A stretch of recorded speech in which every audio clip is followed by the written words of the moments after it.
Hey kids.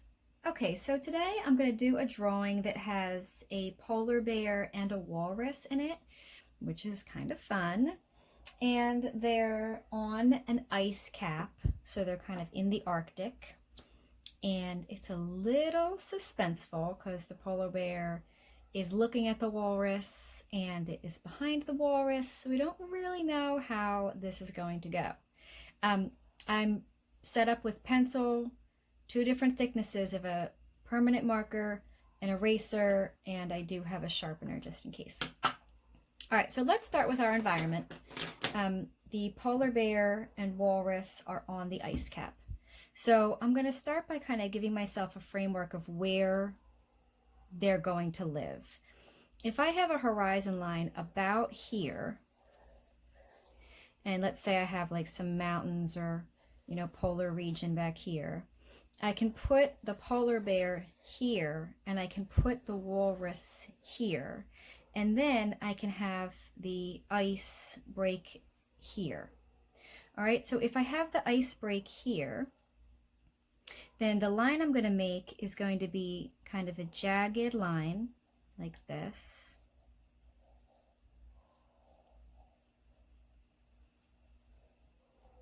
And then I want to think about everywhere there is an edge coming down, right? And then this edge is also going to sit in the water.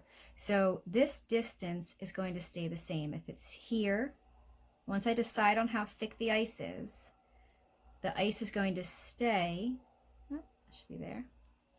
The ice is going to stay that thick. So it's going to run into where the next edge is. Every time we come down.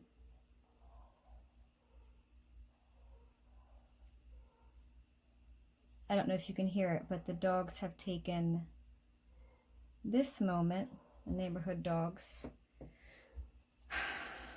to yell at each other for apparently, 17 minutes. So that's great. All right, so now I'm going to put my polar bear here and my walrus here. All right, so I'm going to start with the polar bear and I'm going to put in some basic shapes. The polar bear has this larger oval here and then a smaller circle right about here for the head. It has an oval here for the back part of its body, and then leg shape here, here, here, and here. Now I know this does not look like a polar bear, but if you know me, you know that I want to put in roughly where it's going to go and kind of play around with it so that I can make changes in pencil if I don't like what I'm doing. The other thing I want to point out is when you go to do the feet, you want to kind of have them all end at about the same place. So I'm going to put a line right there to kind of give myself a reference point.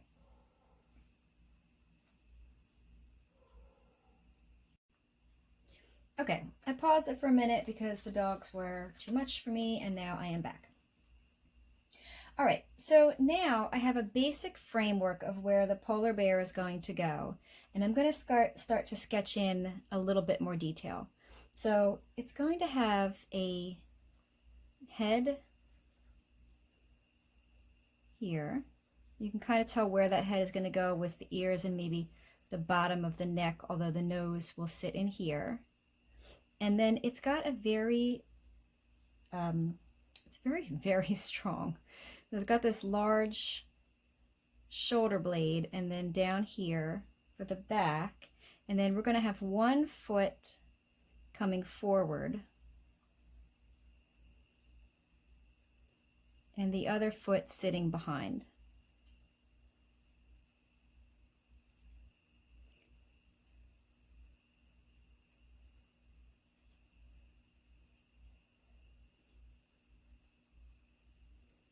Let's bring this down here. One leg in front. Again, the foot, I made a change to the foot. The foot's going to stop about there because that leg was too short. One foot here.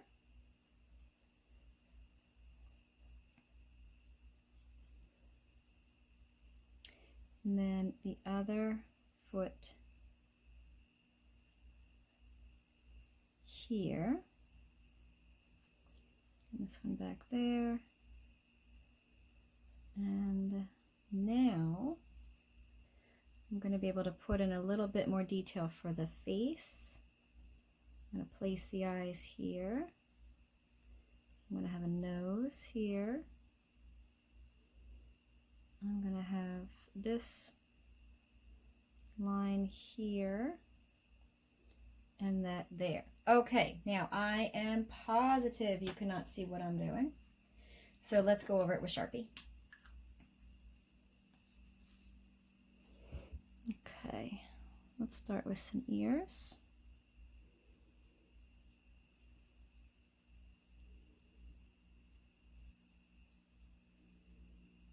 Let's do this neck piece, shoulder,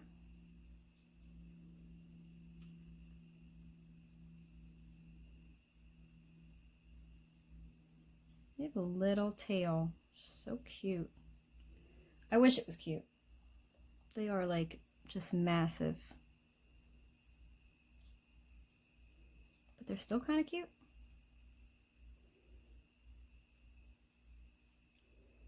This here. I'm giving it a fuzzy line sometimes because they're just so hairy that it gives it a little bit of texture. A claw. Let's come down here.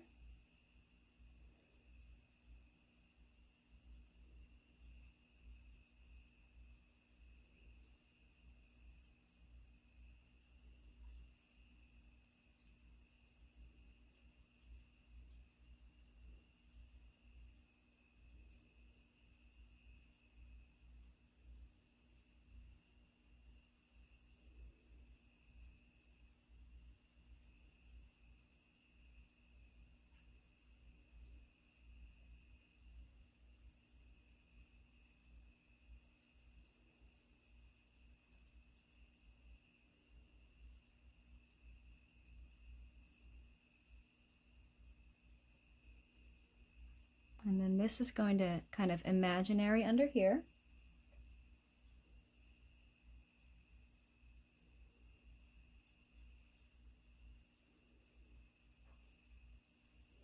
And then this one here.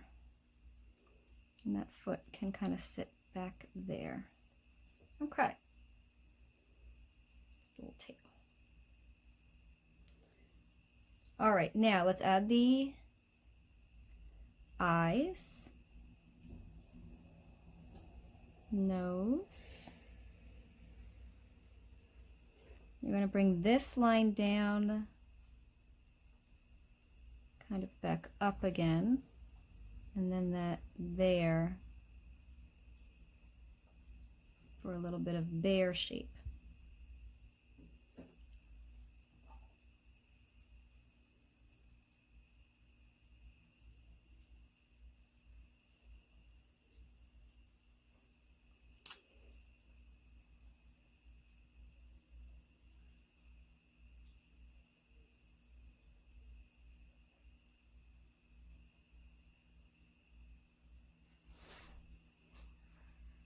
All right, now I'm going to erase the lines of my bear,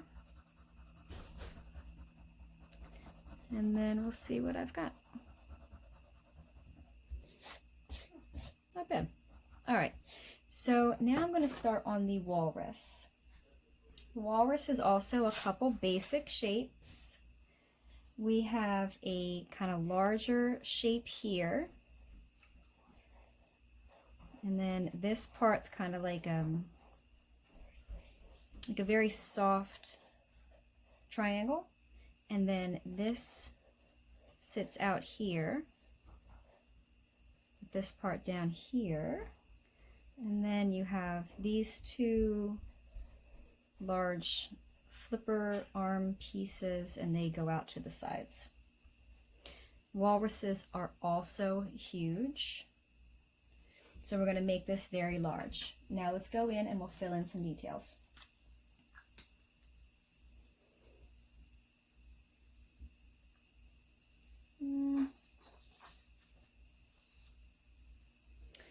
Its face is kind of up, pointed up, like it's sniffing the air, blissfully unaware of what is going on behind it. Not for long though, we'll figure it out. All right, so they're very wrinkly. So I'm gonna kind of just start to put this in, but you can definitely give it like a ton more wrinkles.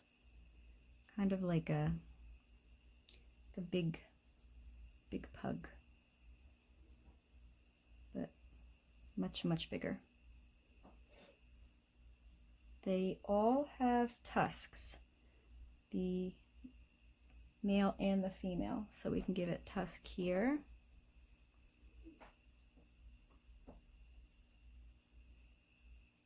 And here.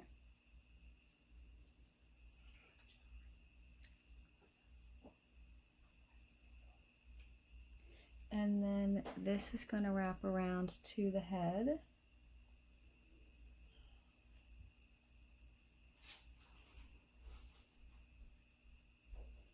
Little nose hole up there. And that's the eye, and then this is some of the wrinkle. All right, let's get these flippery arm bits in.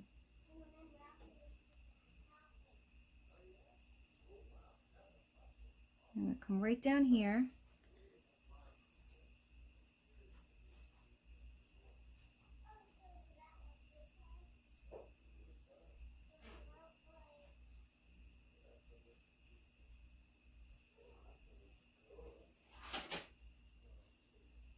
And then the flippers go out, so you're going to need some folds here.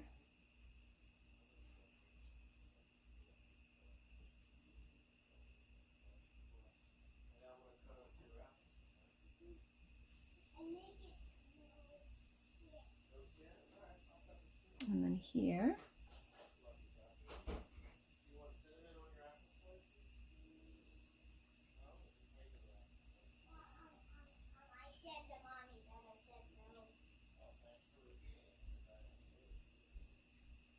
And then this is going to come out here to its tail. And the tail, well, it's not a tail. It's just little flipper feet. They look like that. And there's two. So the other one's like just tucked under there. Like that maybe.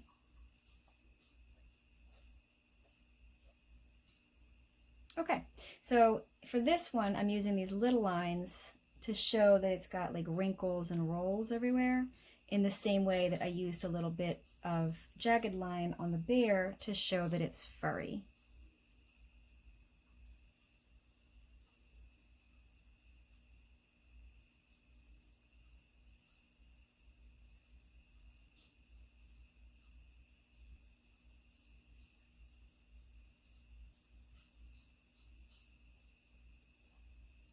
All right, let's erase the walrus and see what we have.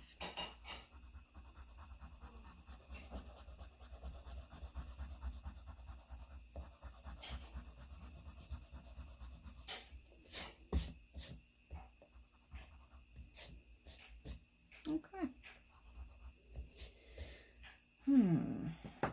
Now, for the rest of this, we can just put in some background, right? We know that there's going to be a mountain range here. You can do your own background your own way. I'm just going to kind of develop what I have started. I'll bring that down to there. And then I'm going to have the ice kind of end right about here. And imagine that goes behind the bear and comes out here. And then I'm going to go over these lines with the Sharpie.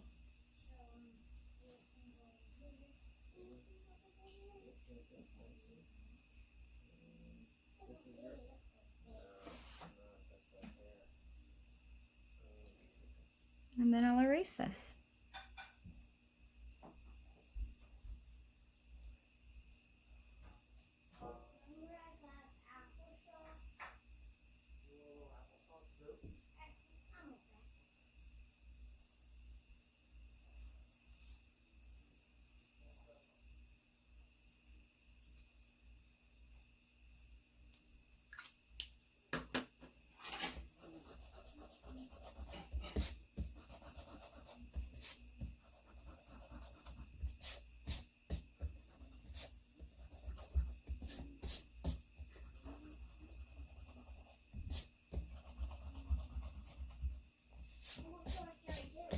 All right, hopefully this has been fun for you. You can color this any way you see fit. Ice and snow are not typically white. They're actually just very reflective of whatever's around them. So blue could be very useful. If it's a sunny day, you might see yellow or pink on them. So have a lot of fun with coloring this, and I will talk to you soon. Okay, take care.